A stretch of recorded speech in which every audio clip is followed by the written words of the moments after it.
Hi crafters, it's Kathy from Scrap and Bean. I'm at home tonight making some Christmas cards, so I thought I would make them on video so I could share that process with you.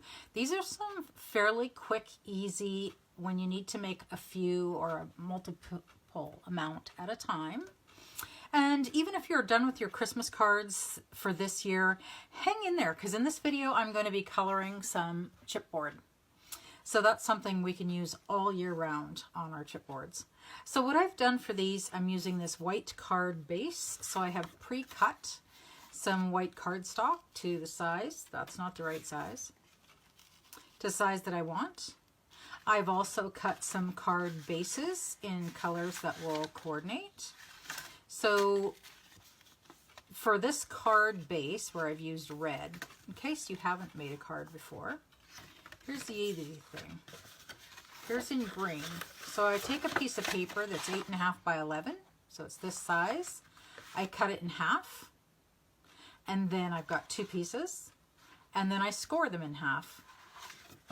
Basically folding them in half. And now that gives me two card bases out of a full sheet of the 8.5 by 11 paper, which is going to give me a card that size.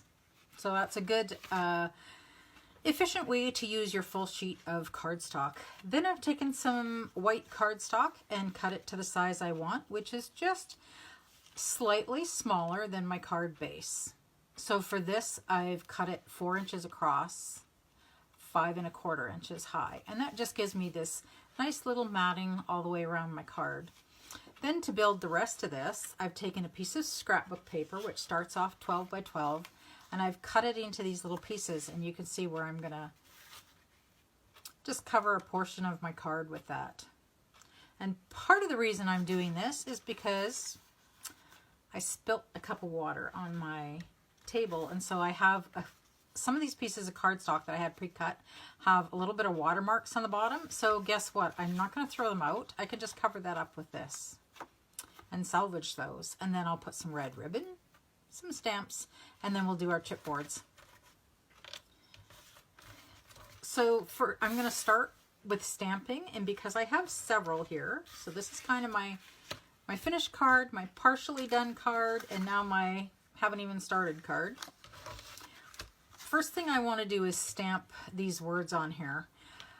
I want to stamp that before I assemble, because if I stamp and something goes wrong, I do it crooked, doesn't work out, I can flip my cardstock, I can flip it to the other side and stamp again. Once I've glued this on here, like this one is, then if I go to stamp it and I mess up, then I have to try and find a way to cover that up. So I like to do my stamping first. And I'm using this stamp set from Penny Black called Merry Up. And if you've watched some of my other cards through this Christmas season or leading up to the Christmas season, I keep pulling out this same set because it's got such great sentiments in there. Even a verse for the inside of your cards if you'd like. So I pulled out the stamp that says Jolly Holidays because of my holly paper. I thought that was appropriate. And I have my piece of cardstock in my stamp platform here, which is a great tool, especially if you're doing multiples of the same thing. So to line it up, I just took one of my pieces of cardstock here, and then I know I want it stamped about that spot, right? Oh, and I need some ink. So any black ink will do.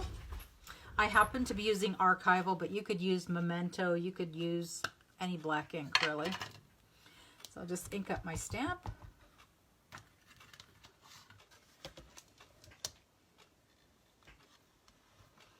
And press it down. I do like to just let it hold there for a minute, make sure that the ink is actually transferring good onto the paper. And there we go. If it hadn't stamped really well, I could stamp it again because it's going to repeat in the same spot. So I'll do a few of these.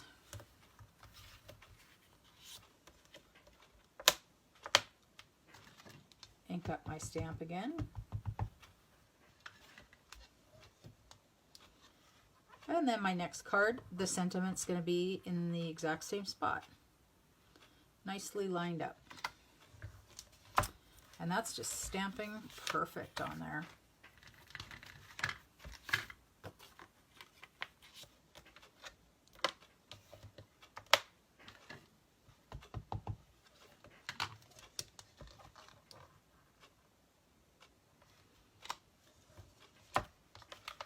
And you can see on this card, I've gotten something on there, but I think that's going to be okay because look at that. It just covers it right up. Perfect.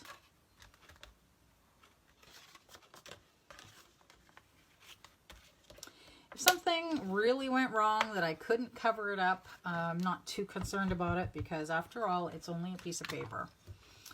But since I've already put the time into cutting it, if I can salvage it, I will.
Alrighty, so there's our stamping done.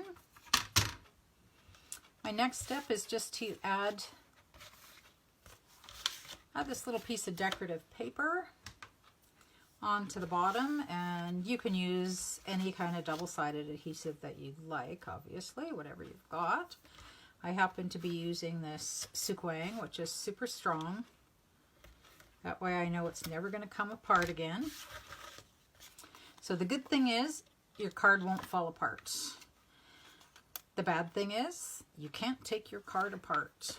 So you kind of get one shot at this. So I'm just lining it up with the bottom. Okay, lining it up again. And actually it looks like my card got cut a little bit wider than what this is. So you can see on here I've got a little bit of white up that edge. So I'm going to just trim that on my trimmer and it'll take that little excess piece off where I didn't cut it exact.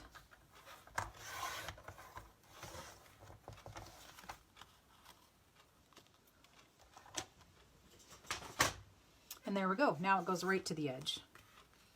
So there's a quick fix. Fix any little things that you need to as you go.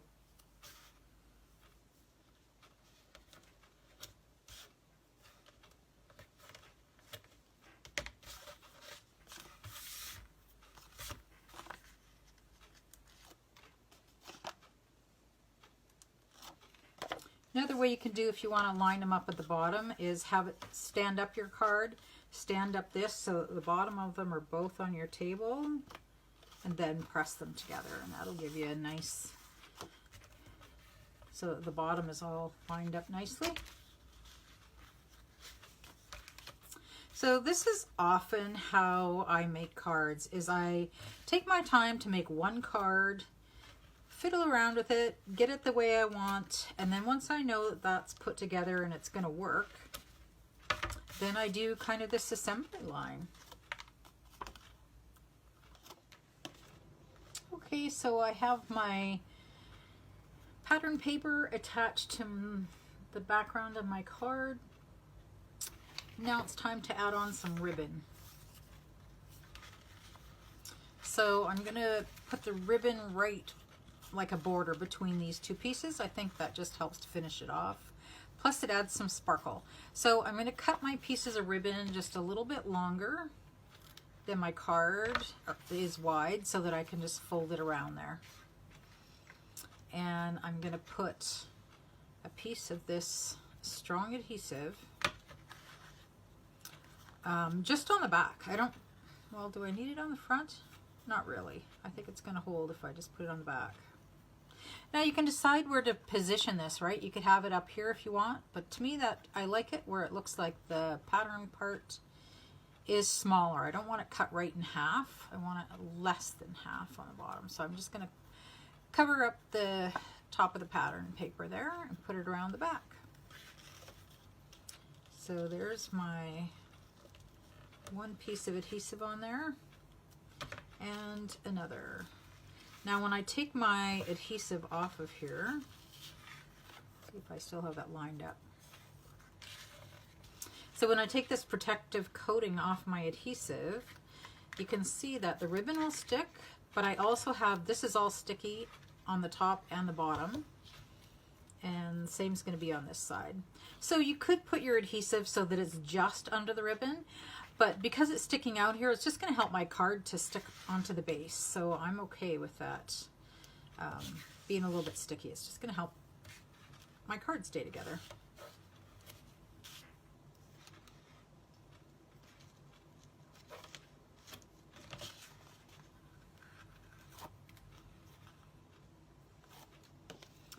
And now when I go to put it on, I guess you could measure. I never have. I've always kind of eyeballed it. So I'm going to have this mat kind of evenly around there. That's my goal, is to have it roughly even. And I know because it's so strong, that adhesive, once I press it down on there, it's not going to come back up. There are other adhesives, especially if you're just starting out with crafting, to use something that's not quite as strong, and then it's a little bit more forgiving. There we go. So there's our first one together. I have a couple with these green bases too, which I think is going to work. So I'll do the same thing, just cut that a little bit longer. And we'll go about there.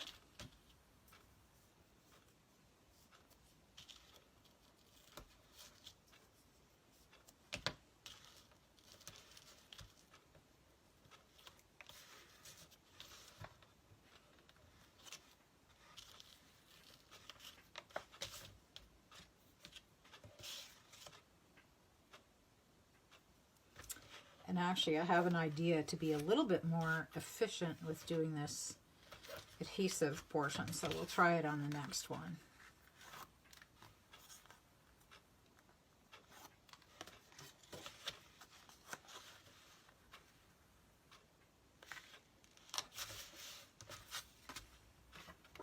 So this is the last one that I'll film for you watching me.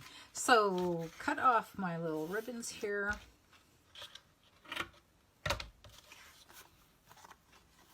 Place it about here.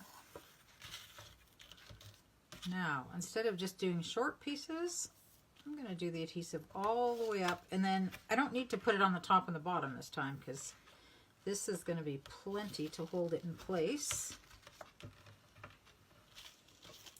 And it can also hold my ribbon.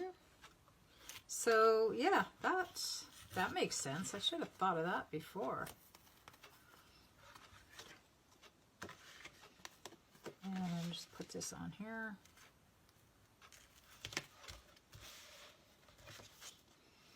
And we're done with those. Okay, so I have a few more, but I'm not going to do it all on camera here.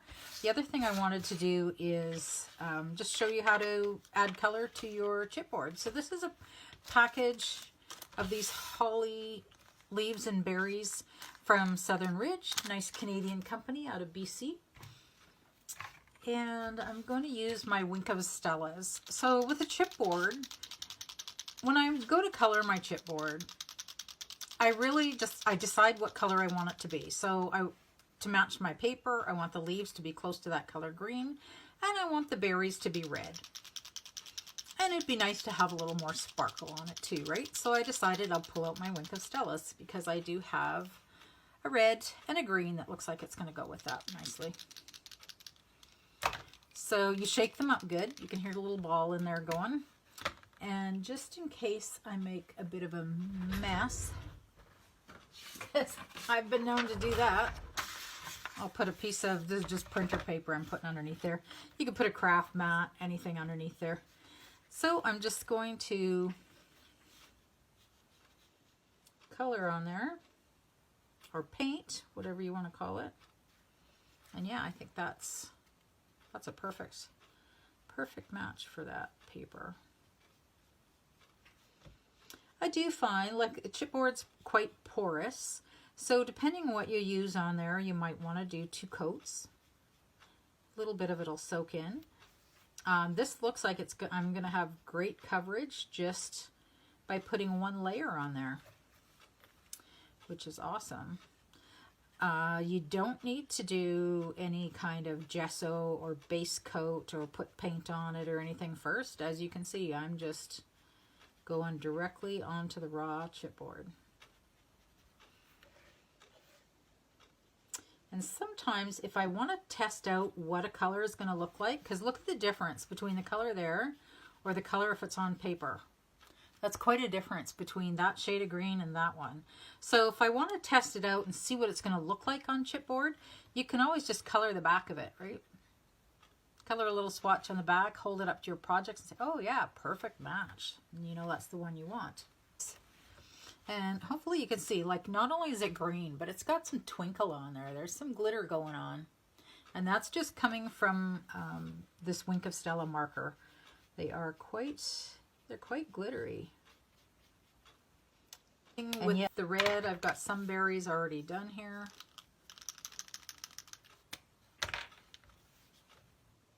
So when you get this package of chipboard from Southern Ridge, it comes with a pack of 3 sets. So you get 3 sets of berries and then lots of leaves to go with them. So those are the 3 different sizes that you get. So great to use even on your scrapbook pages. And like on a scrapbook page where it's a bigger project, you could use all of these on the same project, right? Okay, so glue. I didn't think ahead of time, but I'll just grab this glue. Any liquid glues.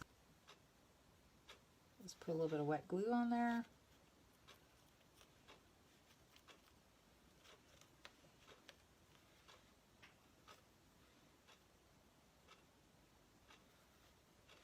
And I'm using a liquid glue that dries clear. So just in case I put a little too much and it sneaks out. Oh, this one's running away on me.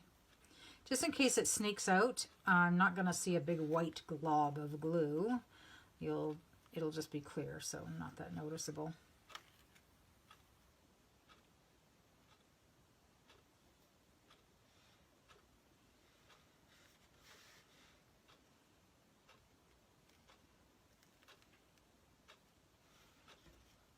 And one more to put on there. There. 3 might be a little bit too much. Even two holly leaves I think would work okay. And there you go. Yeah, on this bigger one I put just 2. Especially when it's bigger, I think that looks okay. So there you go. There's one with a green base or a red base, small hollies, larger hollies. So I hope you have fun with that, and I do encourage you to try coloring your chipboard, using whatever you have in your craft room. It can be paints, it could be sprays, it could be markers, Copics, covering them with glitter, coloring them with Wink of Stella like we did today. It's really whatever you got in your craft room is going to work. Happy crafting!